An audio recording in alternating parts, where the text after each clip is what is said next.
વડોદરા શહેરમાં ટ્રાફિક નિયમોનું પાલન કરાવવા માટે ટ્રાફિક પોલીસ વિભાગના પોલીસ કર્મીઓ હવે જાહેર માર્ગ ઉપર ઉતરી ડ્રાઈવ કરી રહ્યા છે। ત્યારે સિગ્નલ તોડીને પસાર થઈ રહેલા એક કાર ચાલકને અટકાવવા જતા ટ્રાફિક હેડ કોન્સ્ટેબલ ઉપર કાર ચાલકે પોતાની કારથી ટક્કર મારી ફરાર થઈ ગયો હતો।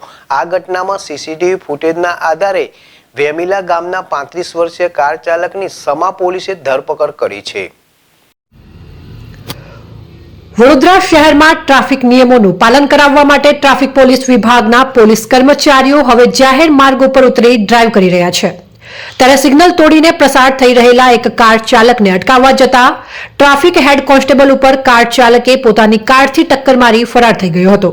આ ઘટનામાં સીસીટીવી ફૂટેજના આધારે વેમાલી ગામના 35 વર્ષીય કાર ચાલકની સામે પોલીસે ધરપકડ કરી છે।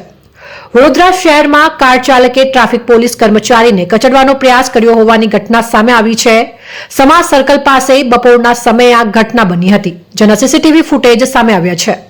સિગ્નલ તોડી આવતા એક કાર ચાલકને ટ્રાફિક પોલીસના હેડ કોન્સ્ટેબલે રોકાવાનો પ્રયાસ કર્યો હતો અને કાર ચાલકે રોક્યો નહીં અને ટ્રાફિક હેડ કોન્સ્ટેબલને ટક્કર મારીને ફરાર થઈ ગયો હતો। આ સમગ્ર ઘટનાના સીસીટીવી ફૂટેજ સામે આવ્યા છે, જેમાં સ્પષ્ટપણે જોઈ શકાય છે કે કાર ચાલક સિગ્નલ તોડીને આવ્યો અને જેને રોકવાનો ટ્રાફિક પોલીસ કર્મચારીએ પ્રયાસ કર્યો હતો, પરંતુ કાર ચાલક રોકવાની બદલે ટ્રાફિક પોલીસ જવાનને ટક્કર મારીને ફરાર થઈ ગયો હતો। જે સંદર્ભે સમા પોલીસ સ્ટેશનમાં કાર ચાલક સામે ગુનો નોંધાવવામાં આવ્યો હતો, જેમાં સીસીટીવી ફૂટેજના આધારે વેમાલી ગામના 35 વર્ષીય કાર ચાલક અર્પિત જીતેન્દ્ર પટેલની સમા પોલીસે ધરપકડ કરી છે। આ બનાવ સર્જાતા પોલીસના ઉચ્ચ અધિકારીઓ પણ ઘટના સ્થળે દોડી આવ્યા હતા અને સમગ્ર મામલે જોઈન્ટ પોલીસ કમિશનર મનોજ નીનામાએ નિવેદન આપતા જણાવ્યું હતું કે કાર ચાલકે ટ્રાફિક જવાનને અડફેટે લીધા છે અને હોસ્પિટલમાં સારવાર માટે ખસેડવામાં આવ્યા છે।